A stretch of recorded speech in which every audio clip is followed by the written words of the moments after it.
Coming up on 5 Minute News.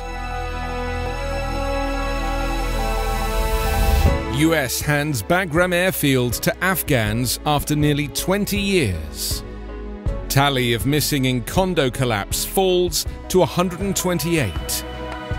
And J&J's COVID-19 vaccine shows promise against Delta variant. It's Saturday, July 3. I'm Anthony Davis. Nearly 20 years after invading Afghanistan to oust the Taliban and hunt down al-Qaeda, the US military has vacated its biggest airfield in the country, advancing a final withdrawal that the Pentagon on Friday said will be completed by the end of August.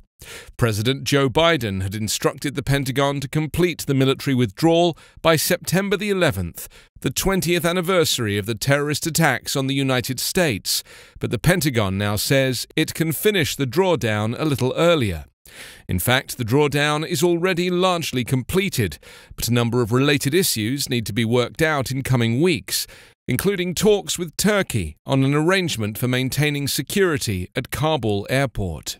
A safe, orderly drawdown enables us to maintain an ongoing diplomatic presence, support the Afghan people and the government, and prevent Afghanistan from once again becoming a safe haven for terrorists that threatens our homeland, Pentagon Press Secretary John Kirby said. Defense Secretary Lloyd Austin has approved a new command structure in Afghanistan to transition the US military mission from warfighting to two new objectives: protecting a continuing US diplomatic presence in Kabul and maintaining liaison with the Afghan military. Austin's plan calls for the top commander in Afghanistan, Army General Scott Miller, to transfer his combat authorities to the Florida-based head of U.S. Central Command. A two-star Navy admiral will head a U.S. embassy-based military office, dubbed U.S. Forces Afghanistan Forward, to oversee the new mission of providing security for the embassy and its diplomats. Bagram Airfield has been the epicenter of the war to oust the Taliban and hunt down the al-Qaeda perpetrators of the 9/11 terrorist attacks on America, most of whom were Saudi nationals.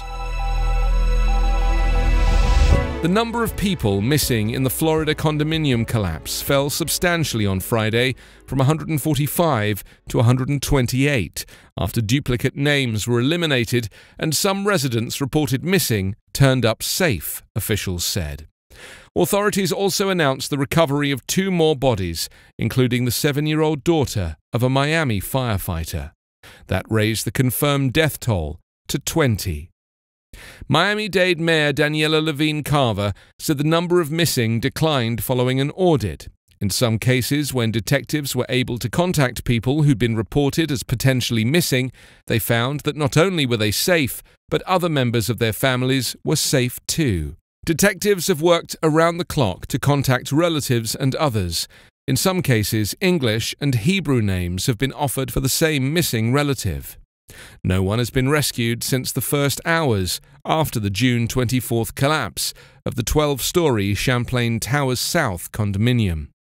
During a meeting on Friday with relatives of the missing, the Miami-Dade Assistant Fire Chief said that only one voice has been heard during the entire search.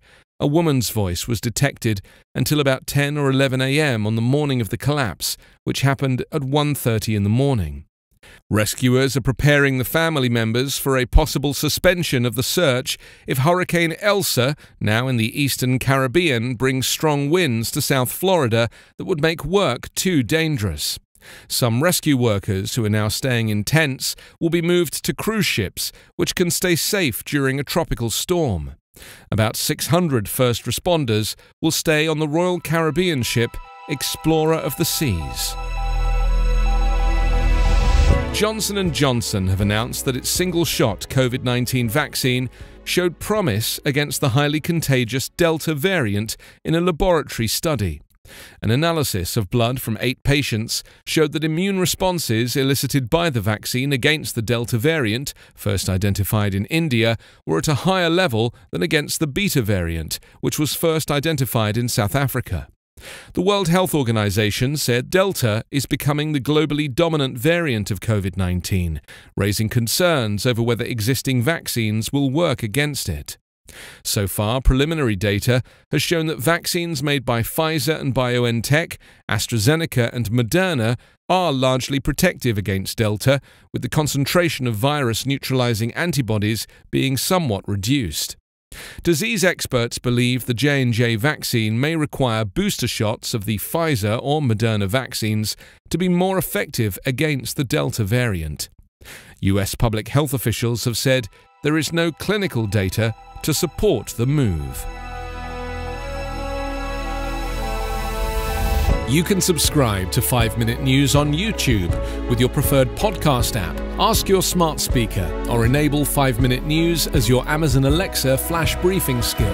Subscribe, rate and review online at 5minute.news. 5-Minute News is an Evergreen Podcast covering politics, inequality, health and climate, delivering independent, unbiased and essential world news daily.